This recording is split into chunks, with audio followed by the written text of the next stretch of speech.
പഠിപ്പിച്ചത്. എന്നിട്ട് പറയാണ് ഈ അബാൻ ഇബ്നു സമ്മാൻ ആരാ പഠിപ്പിച്ചത്? വാഹദഹു അബാനു അൻ താലൂത്തിൻ.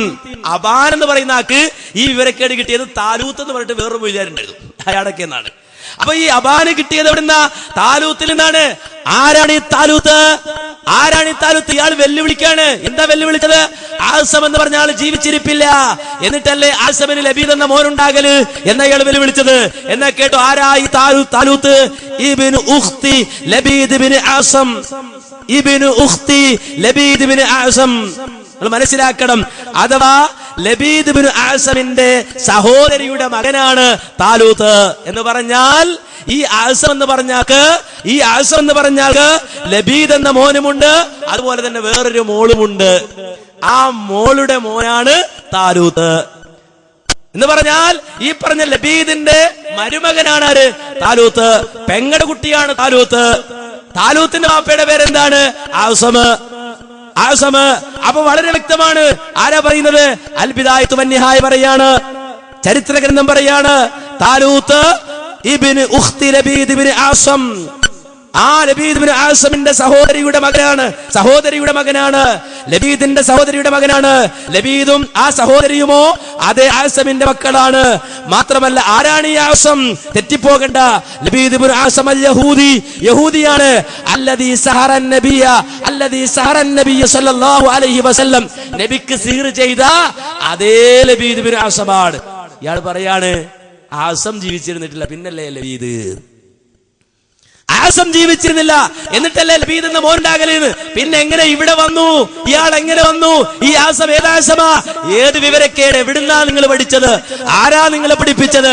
ഇനി നിങ്ങൾ മനസ്സിലാക്കണം, ലോകത്ത് കഴിഞ്ഞുപോയ ഏതാണ്ട് നിങ്ങൾ ഇപ്പോൾ ആവശ്യപ്പെടുകയാണ് മൗലവി അതിൽ 3 കിതാബ് നിങ്ങൾ പറയണമെന്ന് പറഞ്ഞാൽ 5 കിതാബ് ഞാൻ ഇപ്പോൾ വായിച്ചു തരാം.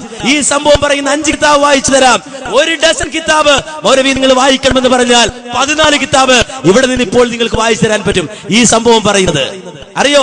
കാരണം ലോകത്തെ അഖീദയുടെ ഗ്രന്ഥങ്ങൾ വിശദീകരിക്കുന്നിടത്തേക്ക് ജഹ്മു ഇബ്നു സഫ്വാൻ എന്ന് പറയുന്ന ആളെ കുറിച്ച് ചർച്ച ചെയ്യുന്നുണ്ട്.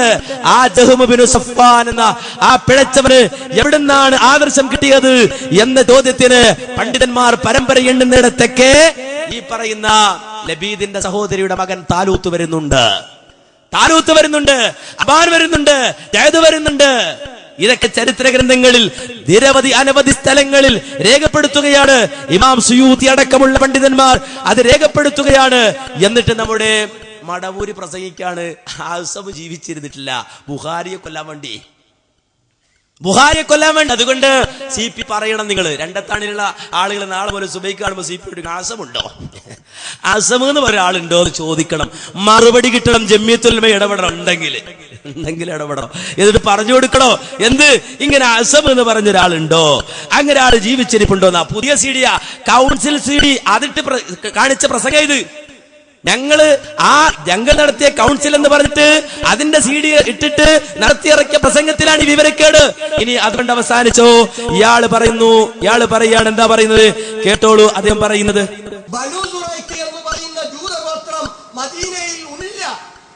മദീനയിൽ ഉണ്ടായിരുന്ന ജൂതഗോത്രം ബനൂ നളീറും ബനൂ ഖുറൈളയും ബനൂ കൈനുകാവുമാണ് ചരിത്രത്തിൽ അറിയപ്പെടുന്നത്. എന്നാൽ ബനൂ സുറൈഖ് എന്ന് പറയുന്ന ഒരു ജൂതഗോത്രം ചരിത്രത്തിൽ ഇല്ല മദീനയിൽ. അത് അൻസാരികളുടെ ഗോത്രമാണ്. അൻസാരികളിൽ എങ്ങനെ ജൂതൻ കടന്നു വന്നു എന്ന് ഇവർ വിശദീകരിക്കേണ്ടതുണ്ട്. ഇത് പറഞ്ഞു നടക്കുന്നവർ മുസ്ലിം റിപ്പോർട്ട് ചെയ്ത ഹദീസിൽ പറയുന്നത് ബനൂ സുറൈഖിലെ ജൂതന്മാരിൽപ്പെട്ട ഒരു ജൂതൻ നബിക്ക് സിഹ്ർ ചെയ്തു. അപ്പൊ ബനൂ സുറൈഖിന്